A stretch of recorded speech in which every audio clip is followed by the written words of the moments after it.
वीरभद्र।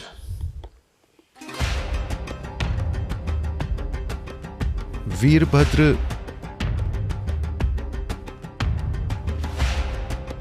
शिव का एक छोटा सा हिस्सा है। शिव हिंसा। शिव खुद हिंसा नहीं करना चाहते थे, तो उन्होंने अपना एक बाल लिया और उसे वीरभद्र में बदल दिया।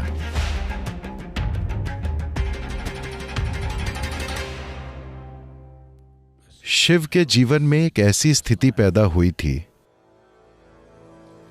जहां एक बहुत बड़ा अन्याय हुआ था, जिसकी वजह से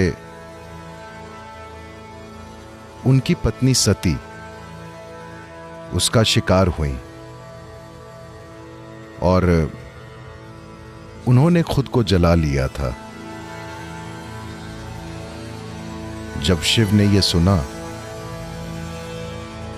तो वे कुछ करना चाहते थे, पर उनके कुछ हिस्से इतने शांत थे कि उनका सिस्टम युद्ध के लिए तैयार नहीं था। तो उन्होंने अपना एक बाल निकाला और उससे वीरभद्र को पैदा किया। वीर यानी बहादुर या साहसी। वीर शब्द असल में वीर्य शब्द से बना है। वीर्य का अर्थ है शुक्राणु, यानी वो बीज जिससे मनुष्य का जन्म होता है।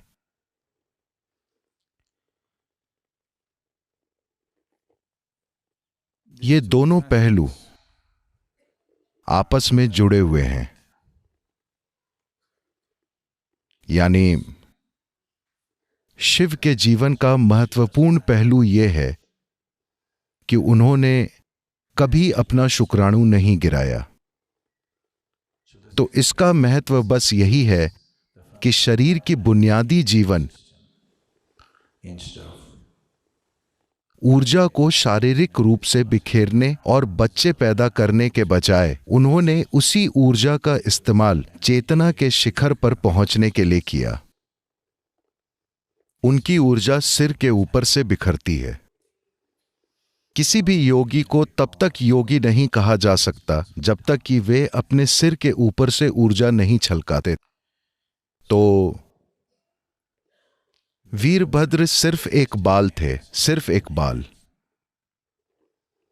और उन्होंने ऐसी तबाही मचाई कि अकेले ही उन्होंने उस राजा की पूरी सेना को खत्म कर दिया जिसने ये अन्याय किया था।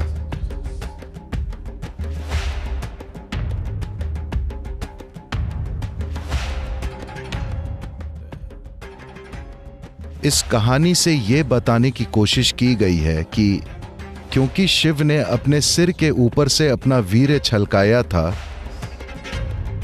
इसलिए उनके बाल इतने शक्तिशाली थे कि सिर्फ एक बाल से पूरी सेना नष्ट हो गई। और एक बार जब कोई इंसान बच्चे पैदा करने की प्रक्रिया में शामिल नहीं होता है, तब स्वाभाविक रूप से उसका शरीर से लगाव बहुत कम हो जाता है। जब उसका शरीर से लगाव बिल्कुल कम हो जाता है, तब उसमें डर की भावना मौजूद नहीं होती है, और जब डर नहीं होता तो वो स्वाभाविक रूप से बहादुर होता है। वीरता इसी का परिणाम है।